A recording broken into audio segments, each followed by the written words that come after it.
Hello, everybody. I'm a practicing therapist and I am also a doctoral student of psychology. Today, we are going to go over the common struggle regarding avoidant individuals, more particular dismissive, but also fearful avoidance, that avoid having discussions or deep conversations, particularly if it's something that they probably need to improve on to create more safety, commitment, and reassurance within the relationship. Sometimes they may even shut down completely, which a lot of people know as the term stonewalling. But we're going to talk about how to resolve some of these issues or create an environment that is less likely for them to do so. And the very first aspect that you can add into the perspective is to actually create a timing regimen. Now, I'm going to explain that. Sometimes asking your partner what is a good time to have a discussion can be much more helpful and the partner can be more receptive than you bringing it up unexpectedly. You could mention, hey, I'm worried about our frequency in the bedroom and I feel like we're not having it as often. I was wondering if we could kind of find a compromise or something to reunite that, create more connection. And I was wondering if sometime we could talk about it. What's the best time this week that we can discuss that? Something along that line can be a little bit more concise than I just explained, but something along that line to really invite your partner to recognize it's collaborative. They're not going to be put in a corner because you're asking them already. You already ask them their perspective because you asked them what's the best time instead of just throwing it on them, right? So this already really helps and reduces stonewalling or detachment or even running away, okay? The next one is setting the mood, I suppose is a better way to put it, or creating a gentle approach, right? You want to have some form of a soft startup, right? I guess Dr. Gottman kind of coined that word there. Using a gentle, beginning. You might say something like, I don't want to criticize you. Or you could even use a different approach. You can mention how you're feeling. You could mention that I just want to bring something up. It has nothing to do with you. Or I was watching TV and I noticed the relationship on TV is very romantic and I see us like that. But I think something that we could do better is X, Y, and Z, right? And so you emphasize your intention by sharing important feelings while still coming across as palatable, kind, appreciative of them, right? You might even say, I just came back from a wedding and so I'm kind of in a romantic mood. I was wondering if we could kind of improve on our bedroom intimacy or how often we go on dates or communication with getting on the same page about things. I think that would really make me feel better, right? So just bring it up in a more positive way. You're not coming across in a very negative way, okay? The next one is, because sometimes you can't always time it or set the mood. Sometimes things just happen. But it's very important regardless is that you stay calm and non-confrontational, okay? Now, the reason why this works regardless is because stonewalling often increases when the person, the avoidant individual, feels attacked or overwhelmed. And so by keeping an even tone, keeping body language open and avoid any sort of blame-based or shaming language can really help. You might mention how you feel rather than what they're doing. I feel hurt when you shut down versus you never talk to me. You could say, I appreciate how often you take care of us financially, but I also feel like I'm always the one doing the chores. I don't mind doing it predominantly since I'm not working right now, but sometimes I can't do certain things because I'm also taking care of our child. Is it possible that you could focus on certain chores that we can agree together? You're non-confrontational, you're open, you're calm, you're respectable. The next one, which really does help, but as long as you're doing it in a more proper timing, and I'll explain it, give your partner space. But I want it to be temporary typically. When I tell my patients to do this, I say, depending on the couple, don't exceed, let's say you guys live together, do not exceed 8 hours. If you guys don't live together, don't exceed 24, whatever your thing is. Honestly, I feel like the golden or more common one is give it at least an hour, maybe even 30 minutes, but do not bring it to the point where it's like a week of you guys not talking to each other, especially if you guys are a long-term relationship. You guys have been together for so long. You don't need 1 week to decide if you want to say sorry that you left the milk out and it expired. Like, y'all don't really need to do that, okay?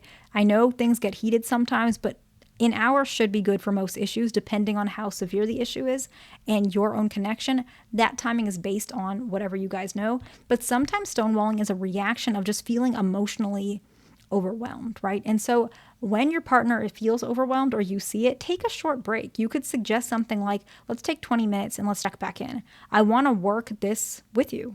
And I know that right now you're feeling overwhelmed. And so I want you to feel safe and comfortable, okay? The next one is addressing patterns gently outside of conflict. I personally love this one. And I think it's very effective. Depending on the rapport with your partner, I feel like in general, regardless of attachment issues, this is a very wonderful tactic to connect with people, okay? When you notice a pattern, sometimes when individuals are feeling the height of their emotions, it's very hard to address it because they're not really recognizing they're doing it. They're operating with their subconscious often anyways, and it's coming out behaviorally.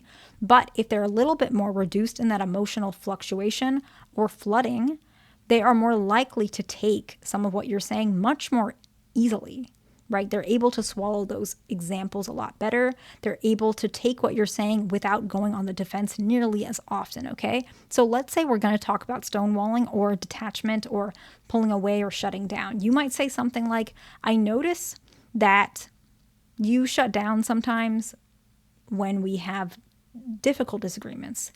Is there something that I can do to make that less often? Because I'm not trying to make you uncomfortable. If anything, I want us both to be on the same page so we can be happy in this relationship. What are some things that I can do? What are your ideas? Now it's collaborative. It's outside and it's gentle, okay? You might even mention, it can even be like, a week later. You don't have to wait like for a year. You could mention, last week we had a discussion about commitment. And I feel like you made some really good points, but as time went on, you started to shut down, and I actually didn't feel like my point came across. I'm glad that in a couple hours we were able to connect as we usually do, but I don't feel like that disagreement really resolved anything on my end. I actually felt pretty frustrated, but I wanted to put that away because I noticed that you shut down. I think what happens is when things get more overwhelming, that's when you shut down. That's my perspective. What do you think? Can you offer me insight of what's happening? Because I just want to help. Something along that line, okay? And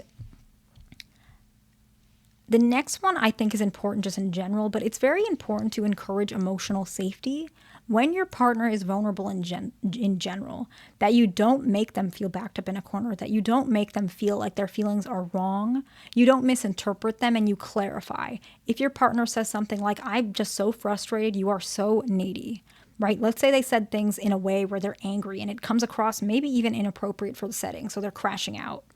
You're so needy, I can't stand this. That doesn't mean you also fill the room with your emotions as well, right? I like to believe that two wrongs don't make a right in relationships, but I could be wrong. But overall, that's kind of my rule of thumb. It doesn't matter who has to put what away. The marriage and the relationship is important to both of you. So let's go ahead and focus on that for the time being. If they're crashing out, mention to them, okay, you know what? I do hear you. I hear what you're saying. Thank you for telling me. I can tell you're really frustrated. I know that I can be needy. You're not wrong. You're not wrong. What do you define as needy so that I can be more aware? I think I know what you're saying, but could you please clarify?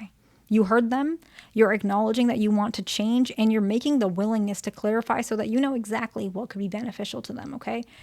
It could be, you didn't judge them. You didn't judge them at all, right? The next one I think is just important to recognize.